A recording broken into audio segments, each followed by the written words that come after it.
देवभूमि उत्तराखंड की राजधानी देहरादून एक ऐसा शहर जिसे ज्यादातर लोग सिर्फ एक खूबसूरत हिल सिटी समझते हैं, लेकिन सच तो यह है कि देहरादून सिर्फ एक शहर नहीं बल्कि प्रकृति, रोमांच, इतिहास, संस्कृति और अध्यात्म का एक अनोखा संगम है। अगले कुछ मिनटों में हम आपको ले चलेंगे देहरादून की उन 12 सबसे शानदार जगहों पर जहां हर मंजिल अपने आप में एक नया अनुभव है।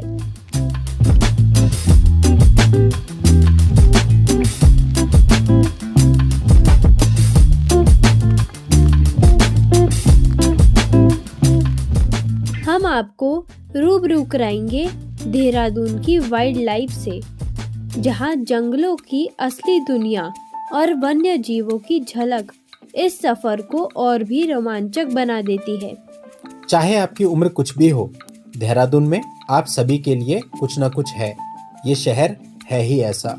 यहाँ चारों तरफ प्रकृति है, ग्रीनरी है, माउंटेन्स है और उसके साथ साथ आधुनिक मनोरंजन के साधन भी हैं। इस वीडियो में हम आपको इस शहर के 12 टॉप टूरिस्ट प्लेसेस के न केवल नाम बताएंगे, बल्कि इन प्लेसेस के बारे में संपूर्ण जानकारी, जैसे कि उनकी टाइमिंग, पार्किंग, वहाँ पर आप अपनी गाड़ी ले जा सकते हैं या नहीं, क्या क्या आपको प्रैक्टिकल प्रॉब्लम फेस करनी पड़ेंगी, शहर के मुख्य मुख्य पॉइंट से उन प्लेसेस की दूरी क्या है, किन प्लेसेस को आप साथ में कवर अप कर सकते हैं, क्या आपको प्रिकॉशंस लेने चाहिए, बजट में आप इन प्लेसेस को कैसे घूमेंगे और भी बहुत सारी जानकारियां आपको देंगे। साथ ही हर एक प्लेस का आपको वर्चुअल टूर भी कराएंगे, ताकि आपको ये भी पता चले कि एक्चुअल में वहाँ पर जाकर के कैसा फील होता है। दोस्तों, देहरादून ही वो जगह है जहाँ पर student of the year 1 and 2, genius, यारा, बहुत सारी मूवीज की शूटिंग हुई है। इन सारी शूटिंग लोकेशन को भी हम आपको दिखाएंगे।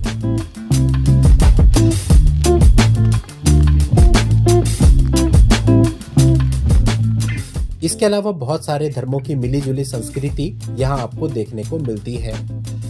देहरादून में फेमस झंडे का मेला हर साल होली के 5वें दिन लगता है। ये मेला लगभग 20 से 30 दिन यानी लगभग 1 महीना चलता है, जिसमें अलग अलग स्टेट से श्रद्धालु आते हैं। इसके साथ साथ ही देहरादून में ही स्थित है महाभारत कालीन टपकेश्वर महादेव मंदिर, जहाँ पर टपकेश्वर मेला हर साल लगता है। ये 2 मेले देहरादून के सबसे बड़े मेले हैं। तो चलिए अपनी देहरादून की इस यात्रा को शुरू करते हैं। तो देहरादून का सबसे पहला टूरिस्ट प्लेस है माइंड रोलिंग मॉनेस्ट्री, जिसे सिंपल लैंग्वेज में यहाँ सभी बुद्धा टेम्पल कहते हैं। यह क्लेमेंट टाउन में स्थित एक विशाल तिब्बती बौद्ध मठ है।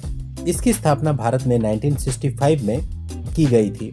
आज यह भारत के सबसे बड़े और प्रतिष्ठित बौद्ध अध्ययन केंद्रों में गिना जाता है। यहाँ पर एक ग्रेट स्तूपा है जो कि लगभग 185 फीट ऊंचा है। यह स्तूप एशिया के सबसे बड़े स्तूपों में से एक माना जाता है। इसकी दीवारों पर सुंदर भित्ति चित्र, बुद्ध के जीवन की झलकियां और बौद्ध कला देखने को मिलती है। यहाँ पर पार्किंग की प्रॉपर व्यवस्था है। पार्किंग का चार्ज आपको देना होता है, जो कि लगभग 50 रुपीज है। यहाँ की टाइमिंग सुबह 7 बजे से शाम के 6 बजे तक है और ये सप्ताह के 7 दिन खुला रहता है। यहाँ परिसर में बहुत ज्यादा ग्रीनरी है। यहाँ पर एक बहुत बड़ी प्रेइंग व्हील भी है, जिस पर एक मंत्र अंकित है, ओम मणि पद्मे हुम। कहा जाता है कि जब इसे क्लॉकवाइज डायरेक्शन में घुमाया जाता है तो जो भी आप मांगते हैं वो पूरा हो जाता है और इसे घुमाने से मंत्र आसमान में फैल जाता है। साथ ही यहाँ पर कई सारी मूर्तियां भी हैं।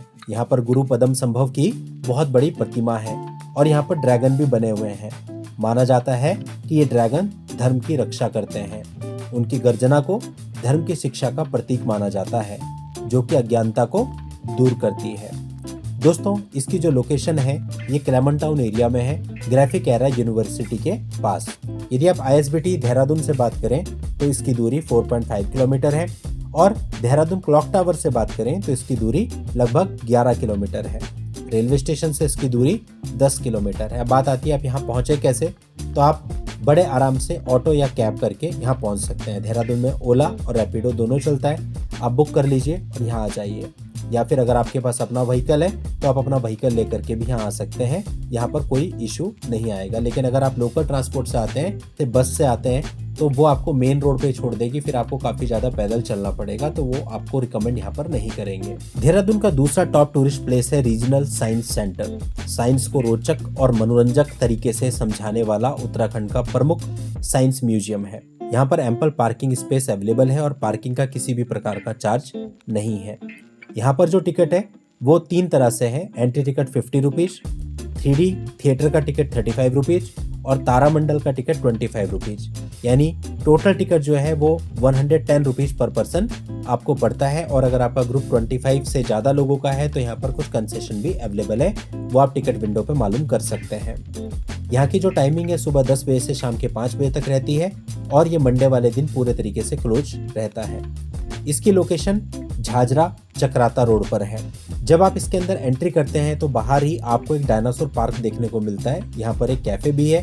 ये डायनासोर पार्क भी बहुत बड़ा है और उसमें डिफरेंट तरह के डायनासोर बनाए गए हैं। यहाँ पर दोस्तों जो अट्रैक्शंस हैं वो ग्राउंड फ्लोर पर और फर्स्ट फ्लोर पर हैं। ग्राउंड फ्लोर पर कई सारी गैलरीज हैं जिसमें आपको फन साइंस, डिफरेंट एक्सपेरिमेंट्स और बहुत सारी चीज़ें देखने को मिलती हैं। कई सारे एक्सपेरिमेंट आप यहाँ पर ग्राउंड फ्लोर पे ही देख सकते हो, एक्सप्लोर कर सकते हो। फर्स्ट फ्लोर पर जो गैलरी है वो मेनली हिमालयन गैलरी और फ्रंटियर ऑफ टेक्नोलॉजी गैलरी है। हिमालयन गैलरी में आप हिमालय की ज्योग्राफी, कल्चर, बायोडाइवर्सिटी को एक्सप्लोर कर सकते हैं और साथ ही साथ वाइल्ड लाइफ और माउंटेन्स के बारे में भी इंफॉर्मेशन ले सकते हैं। फ्रंटियर्स ऑफ टेक्नोलॉजी गैलरी में आप जो आधुनिक मशीनें होती हैं, मॉडर्न टैक्स हैं, जैसे कि MRI मशीन हो गई, CT स्कैन मशीन हो गई, रोबोटिक्स हो गए, स्मार्ट एग्रीकल्चर हो गया, कार्बन नैनो ट्यूब्स हो गई और वर्चुअल रियलिटी गेम्स हो गई, ये सब चीज़ें आपको यहाँ पर मिलती हैं। ये एक ऐसी जगह है जहाँ पर आप और आपके बच्चे सभी बहुत इंजॉय करेंगे। इस जगह की दूरी क्लॉक टावर से लगभग 14 किलोमीटर है। ISBT से इसकी दूरी 12 किलोमीटर, रेलवे स्टेशन से 13 किलोमीटर है। आप यहाँ पर लोकल बस के द्वारा भी आ सकते हैं, लेकिन अगेन लोकल बस आपको मेन चक्राता रोड पर उतार देगी, उसके बाद आपको काफ़ी पैदल चलना पड़ेगा। तो आपको रिकमेंडेड है आप लोकल ट्रांसपोर्ट की जगह रैपिडो या ओला से कैब बुक करके यहाँ पर आएँ, या फिर अगर आपकी खुद की गाड़ी है तो बहुत ईजिली आप यहाँ पर गाड़ी ला सकते हैं। इस जगह को अच्छे से एक्सप्लोर करने में आपको मिनिमम 2 से 3 घंटे का समय लगेगा। अब आ जाते हैं हम देहरादून के थर्ड टॉप टूरिस्ट अट्रैक्शन की तरफ, जो कि है FRI यानी कि फॉरेस्ट रिसर्च इंस्टीट्यूट, जो कि काफ़ी फेमस है। इसकी दूरी रेलवे स्टेशन से 7.4 किलोमीटर और ISBT देहरादून से 9.5 किलोमीटर है और ये भी आपको चक्राता रोड पर ही IMA यानी इंडियन मिलिट्री एकेडमी के पास ही पड़ता है। दोस्तों यहाँ पर एंट्री के लिए सबसे पहले आपको टिकट लेनी होती है। 100 रुपीज़ पर पर्सन के हिसाब से एंट्री टिकट है। उसके बाद आप अगर व्हीकल को अंदर ले जाना चाहते हैं, जो कि ले जाना ही पड़ेगा क्योंकि दूरी जो मेन बिल्डिंग की है वो मेन रोड से काफ़ी दूर है, तो उसके लिए आपको कार की 150 रुपीज़ और 2 व्हीलर की 50 रुपीज़ पार्किंग देनी होती है। इसके अलावा अंदर फॉरेस्ट और ट्री से रिलेटेड म्यूजियम है।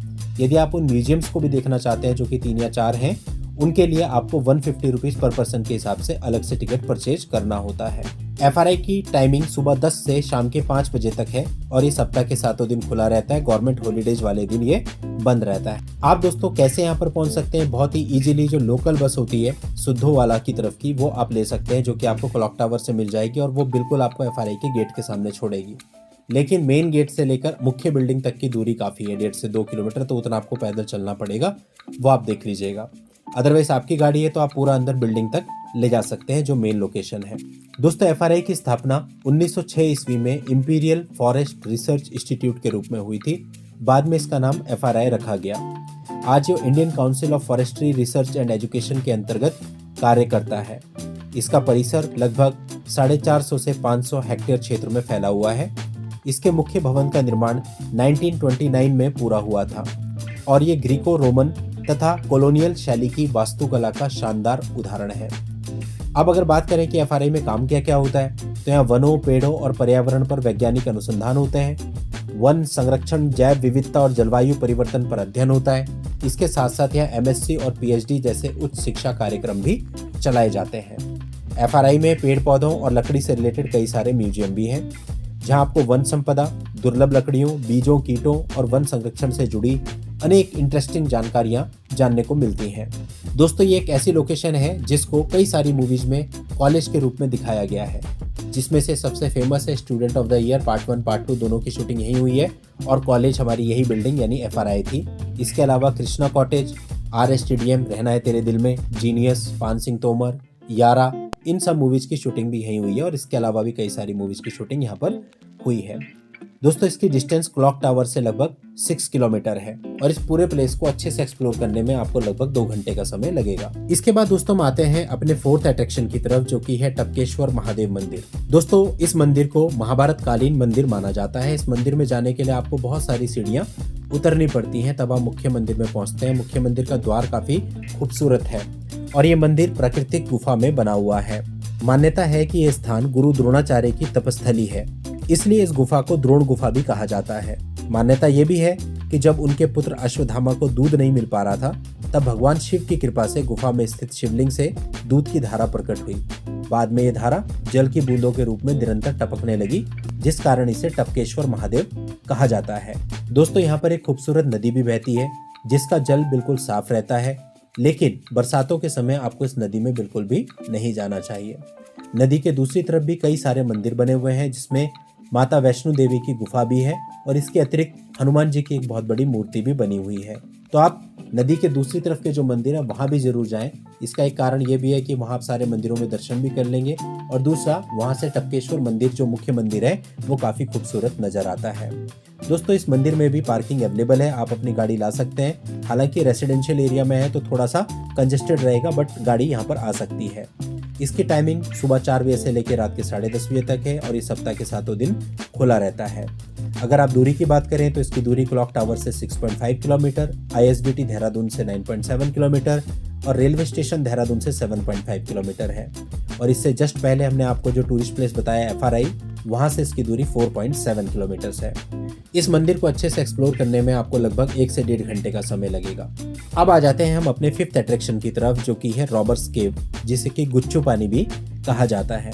दोस्तों ये जगह वाटर वाली है, यानी यहाँ पर एक गुफा है और गुफा के अंदर पानी बहता है और बहुत ही खूबसूरत जगह है। यहाँ पर पार्किंग अवेलेबल है। पार्किंग के लिए आपको 4 व्हीलर के 95 रुपीज देने होते हैं। यहाँ की टाइमिंग सुबह 7 बजे से शाम के 6 बजे तक है और सप्ताह के 7 दिन ओपन रहता है। अगर आप लोकेशन की बात करें तो इसकी लोकेशन अनारवाला रोड, गढ़ी कैंट पर है। दोस्तों जब आप यहाँ पर आएंगे तो चूंकि यहाँ पर आपको पानी के अंदर चलना होता है, तो आपको अपने शूज वगैरह निकालने पड़ेंगे। उसके लिए यहाँ लोकल शॉपकीपर है जहाँ पर आप अपने शूज जमा करा सकते हैं और उनसे स्लीपर ले सकते हैं। वो आपको स्लीपर दे देंगे जिन्हें पहन के आप पानी के अंदर जा सकते हैं, जिसके वो आपसे 20 रुपीज पर पेयर के हिसाब से चार्ज करेंगे। लेकिन अगर किसी कारणवश ये स्लीपर आपकी पानी में बह जाती है तो फिर आपको कंपनसेशन के रूप में उन्हें 150 रुपीज पे करने होते हैं। तो हमने भी अपने शूज वगैरह जमा करा दिए थे और इनसे ये पेयर ले लिए थे, जो कि बहुत ही ज़रूरी है। और उसके बाद हम अंदर गए। अंदर आपको बहुत मज़ा आएगा। पहले तो जब आप गुफा तक पहुंचेंगे, रास्ता बड़ा खूबसूरत है। एक तरफ नदी दिखाई देती है और जहाँ से गुफा शुरू होती है वो स्थान भी बड़ा खूबसूरत है, क्योंकि वहाँ पर भी काफ़ी सारा पानी होता है और जो लोग हैं वो एंजॉय कर रहे होते हैं, अपनी फोटोज वगैरह खींच रहे होते हैं। और एक गुफा काफ़ी अंदर तक है। गुफा के अंदर आप जा सकते हैं और अंदर जाकर के एक झरना भी पड़ता है। ऐसा माना जाता है कि ब्रिटिश शासन के समय डाकू और लुटेरे इस गुफा में छिप जाया करते थे। गुफा की संकरी बनावट और प्राकृतिक छिपने की जगह के कारण अंग्रेज सैनिक उन्हें आसानी से ढूंढ नहीं पाते थे। इसी कारण इसका नाम रॉबर्स केव पड़ा है। यह लगभग 600 मीटर लंबी गुफा है। गुफा के अंदर ठंडा और साफ पानी बहता है और अंत में एक छोटा और सुंदर झरना है। जिस दिन हम यहाँ पर गए थे तो उस दिन यहाँ पर अचानक से बहुत तेज बारिश हो गई, जिसकी वजह से जल स्तर बढ़ने लगा। इसलिए लोग तुरंत बाहर आने लगे, क्योंकि ऐसे में एकदम से पानी आ जाता है। तो बरसातों के टाइम आपको यहाँ पर जाना अवॉइड करना चाहिए। दोस्तों इस जगह की दूरी क्लॉक टावर से 8.2 किलोमीटर है और इससे पहले जो हमने आपको टपकेश्वर महादेव मंदिर बताया था, वहां से इसकी दूरी 6.6 किलोमीटर है। तो डायरेक्टली आप टपकेश्वर महादेव से रॉबर्स केव भी आ सकते हैं, यानी दोनों जगहों को आप एक साथ कवर कर सकते हैं। इस जगह को अच्छे से एक्सप्लोर करने के लिए आपको लगभग 2 घंटे का समय लगेगा। दोस्तों इसके बाद आते हैं हम देहरादून के 6th अट्रैक्शन पर, जो कि है देहरादून जू। देहरादून चिड़ियाघर, इससे पहले मालसी डियर पार्क कहते थे। यह देहरादून मसूरी रोड पर मालसी नाम के गांव में स्थित है। इसकी टाइमिंग सुबह 10 से शाम के 5 बजे तक है और ये मंडे वाले दिन पूरे तरीके से बंद रहता है। यहाँ पर पार्किंग अवेलेबल है, आप अपनी गाड़ी लेकर के जा सकते हैं। दोस्तों यहाँ पर 2 व्हीलर के लिए पार्किंग चार्ज 20 रुपीज और 4 व्हीलर के लिए 50 रुपीज है। जू के अंदर कई सारी चीजें हैं, जैसे कि एवियरी है, बहुत सारे जानवर आपको देखने को मिलते हैं, कैक्टस गार्डन है, रेप्टाइल हाउस है, एक्वेरियम है। तो इन सब चीजों की कलेक्टिव टिकट आपको 100 रुपीज पर पर्सन की मिलती है। यहाँ पर काफ़ी सारे मंकीज भी है, तो थोड़ा आपको ध्यान रखना है वो आपके बिलोंगिंग्स या फिर खाने की चीज़ आपके हाथ में हो तो उस पर झपटते हैं, मोबाइल वगैरह भी छीन सकते हैं। दोस्तों इसके अंदर एक चिल्ड्रन पार्क भी है। अवेरी में आपको तरह तरह की जो बर्ड्स हैं वो देखने को भी मिलेंगी और उनकी आवाज़ें बहुत ही अच्छी लगती हैं। उसके बाद पतली पतली ट्रेल्स हैं जिनमें आप चलते हुए जाएंगे, चारों तरफ ग्रीनरी और शिवालिक हिल्स आपको नजर आएंगे। बीच बीच में आपको तरह तरह के जानवर भी दिखते रहेंगे। ये एक्सपीरियंस बहुत ही अच्छा है।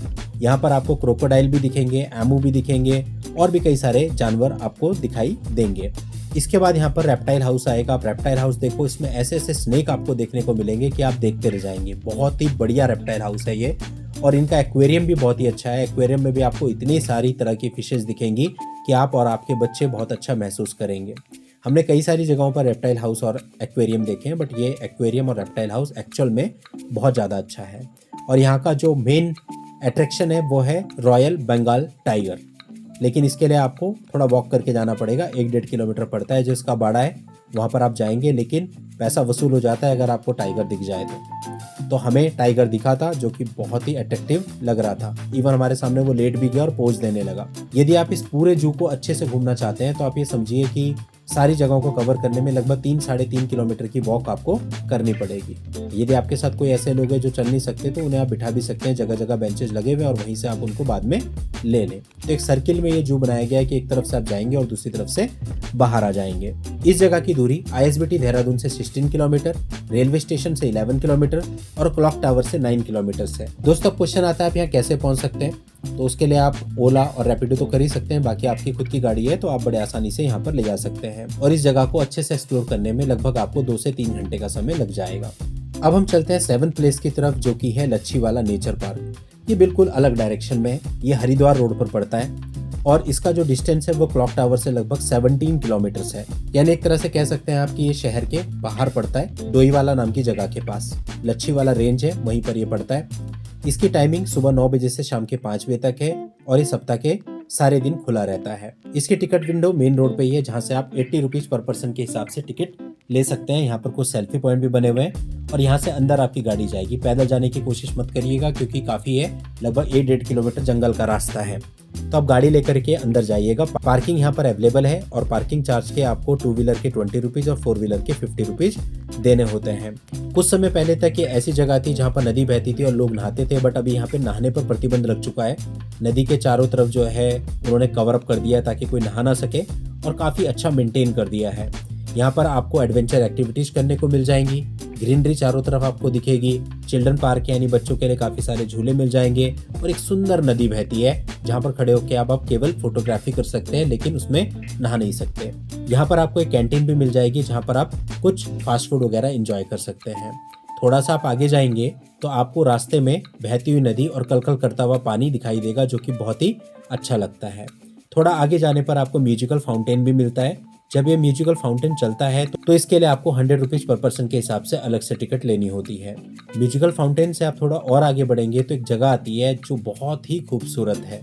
आप देखेंगे चारों तरफ ग्रीनरी है, यहाँ की स्टैचू भी बनी हुई है। यहाँ चारों तरफ घूमने में भी काफी मजा आएगा, आप काफी फ्रेश महसूस करेंगे। और यहीं पर इस स्टैचू के पीछे बोटिंग भी होती है, तो यहाँ पर आप बोटिंग भी कर सकते हैं। 50 रुपीज पर पर्सन के हिसाब से बोटिंग के चार्ज रहते हैं। पैडल वाली बोट आपको मिलती है और 5 साल से कम का बच्चा अगर आपके साथ है तो उसकी बोटिंग के कोई भी चार्जेस नहीं होते हैं। यह पार्क घने साल के जंगलों से घिरा हुआ है। अब बात आती है कि आप यहाँ कैसे पहुँच सकते हैं, तो यहाँ पर आप लोकल बस के थ्रू बहुत आसानी से पहुँच सकते हैं, लेकिन अगेन फिर बात वही है, वो आपको मेन रोड पे छोड़ देगी जहाँ से आपको टिकट लेनी है। फिर आपको 1.5-2 किलोमीटर जंगल के रास्ते से पैदल जाना पड़ेगा और वापस पैदल ही आना पड़ेगा। तो यहाँ पर भी बेहतर है कि आप अपना प्राइवेट ऑटो या कैब हायर करके आए या फिर अपनी गाड़ी से आए। अब आते हैं हम देहरादून के 8th अट्रैक्शन की तरफ जो कि है माल देवता। दोस्तों माल देवता एक बेहद सुंदर प्राकृतिक पर्यटन स्थल है। इसकी दूरी क्लॉक टावर से 14 किलोमीटर, रेलवे स्टेशन से 15 किलोमीटर और ISBT देहरादून से 19 किलोमीटर है, यानी ये शहर से बिल्कुल बाहर है। आपको रायपुर नाम की जगह पे जाना पड़ेगा, वहां से लेफ्ट हैंड साइड पे मुड़ जाना है और सीधा आगे चलेंगे कुछ किलोमीटर्स तो माल देवता नाम की जगह आएगी। एक्चुअल में जगह है क्या कि यहाँ पर एक नदी बहती है जो कि काफी सुंदर है, चारों तरफ पहाड़ है, सुंदर हवा चलती है। आगे जाकर के एक वाटरफॉल भी है और एक पुल भी पड़ता है रास्ते में जो कि काफी खूबसूरत है, जहाँ पर लोग फोटो वगैरह भी खिंचवाते हैं। तो काफी अच्छा यहाँ पर है। लेकिन अगर आप सोचें कि यहाँ आपको कुछ अलग से मनोरंजन के साधन मिलेंगे तो वैसा कुछ नहीं है। सिर्फ इतना है कि आप घर से खाना ला सकते हैं, अपनी फैमिली के साथ बैठ करके यहाँ एक अच्छी पिकनिक कर सकते हैं। और यहाँ का एक नेगेटिव पॉइंट भी है कि कई बार ये देखा जाता है कि लोग ड्रिंक वगैरह करते हैं नदी के किनारे बैठ के, तो फैमिली के साथ कई बार सहज नहीं रहता है। तो आप देख लेना, जगह ये बहुत खूबसूरत है, लेकिन जो इसकी नेगेटिविटी थी उसके बारे में भी मैंने आपको बता दिया है। तो आप अगर फैमिली के साथ हैं तो आप इस जगह को अवॉइड भी कर सकते हैं। लेकिन अगर आप यहाँ आते हैं तो लगभग आपको 2 से 3 घंटे का समय आने जाने और यहाँ रुकने में आसानी से लग जाएगा। अब आते हैं हम अपने 9th अट्रैक्शन की तरफ, जो कि है सहस्त्रधारा। ये नाम आप लोगों ने जरूर सुना होगा। ये बहुत फेमस टूरिस्ट प्लेस है और सहस्त्रधारा का शाब्दिक अर्थ ही होता है 1000 धाराएं, क्योंकि यहाँ पर चट्टानों से हजारों छोटी छोटी जलधाराएं बहती हुई दिखती हैं। हमारी बात करें तो जब मैं बहुत छोटा था, 5 साल का, तब से सहस्त्रधारा घूमने अपने मम्मी पापा के साथ जाता रहा हूँ। यहाँ पर एंट्री का कोई भी चार्ज नहीं है। आप कैसे पहुँचे? आप लोकल बस ले लें। सहस्त्रधारा की स्पेशल बस चलती है, क्लॉक टावर से आपको मिल जाएगी, जो आपको पूरा सहस्त्रधारा ले जाएगी, क्योंकि दूरी काफ़ी पड़ती है। ये जगह ISBT देहरादून से 21 किलोमीटर, रेलवे स्टेशन से 16 किलोमीटर और क्लॉक टावर से 14 किलोमीटर की दूरी पर स्थित है। तो आप सहस्त्रधारा वाली बस लेंगे तो आपसे 20-25 रुपए लेकर AC बस जाती है, प्रॉपर सहस्त्रधारा में आपको छोड़ देगी और वहाँ से आप मार्केट को एक्सप्लोर करते हुए जो यहाँ पर नदी है वहाँ पर पहुँच जाएंगे मेन लोकेशन पर। और अगर आप अपनी गाड़ी लेके जाते हैं तो जगह जगह पार्किंग बनी है। कार के 100 रुपीज़ और 2 व्हीलर के 50 रुपीज़ लेते हैं, लेकिन सीजन के टाइम पे काफ़ी प्रॉब्लम हो जाती है। अपनी गाड़ी ले जाना सुविधाजनक नहीं रहता, कंजेस्टेड बहुत हो जाता है और कई बार पार्किंग मिलती भी नहीं है। दोस्तों, यहाँ पर लोकल मार्केट है जिसे आप बहुत अच्छे से एक्सप्लोर कर सकते हो। कई सारे गेम्स आपको मिल जाएंगे, बहुत सारे आपको रेस्टोरेंट वगैरह यहाँ पे मिल जाएंगे, आप लोकल फूड एंजॉय कर सकते हो। और ख़ास बात है कि यहाँ पर जो नदी बहती है ना, उसमें उन्होंने पूल बनाए हुए हैं, उन पूल्स में आप एंजॉय कर सकते हो। और यहाँ पर गंधक यानी सल्फर युक्त पानी भी पाया जाता है। लंबे समय से मान्यता रही है कि इस पानी में स्नान करने से कुछ त्वचा संबंधी समस्याओं में लाभ मिल सकता है। यहाँ पर प्राकृतिक झरने, छोटी गुफाएं, पहाड़ियाँ और बहती नदी मिलकर बेहद ही सुंदर दृश्य बनाते हैं। यहाँ पर एक वाटर पार्क भी है, जॉयलैंड। अगर आप वहाँ जाना चाहते हैं तो उसके लिए आपको एक्स्ट्रा पेमेंट देनी होगी, बट सहस्त्रधारा में अगर आप नहाते हैं, स्नान करते हैं, एंजॉय करते हैं, उसके लिए कोई भी चार्ज नहीं देना होता है। इसके साथ साथ यहाँ पर सहस्त्रधारा रोपवे भी है, जो कि आपको सहस्त्रधारा रोपवे रिजॉर्ट, जो कि हिल टॉप पे बना हुआ है, वहाँ ले जाता है। उसके लिए आपको 200 रुपीज़ पर पर्सन देना होता है, राउंड ट्रिप का, जाने और आने का। तो हम लोग वहाँ पे गए। जब आप ऊपर पहुंचेंगे तो ऊपर आपको कई सारे सेल्फी पॉइंट मिलेंगे और ऊपर से आपको वैली व्यू और जॉयलैंड जो है वाटर पार्क है उसका सबका एरियल व्यू नजर आएगा और काफ़ी अच्छा लगता है ऊपर जाकर के।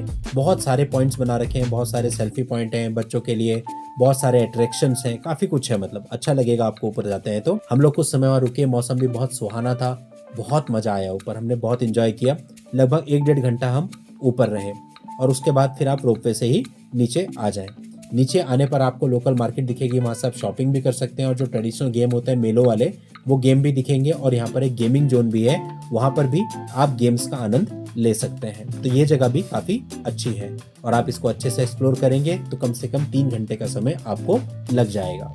इसके बाद आते हैं हम अपने 10th अट्रैक्शन की तरफ, जो कि है झंडा साहिब, जिसे कि दरबार श्री गुरु राम राय साहिब भी कहते हैं। ये देहरादून के सबसे प्रसिद्ध और ऐतिहासिक धार्मिक स्थलों में से एक है।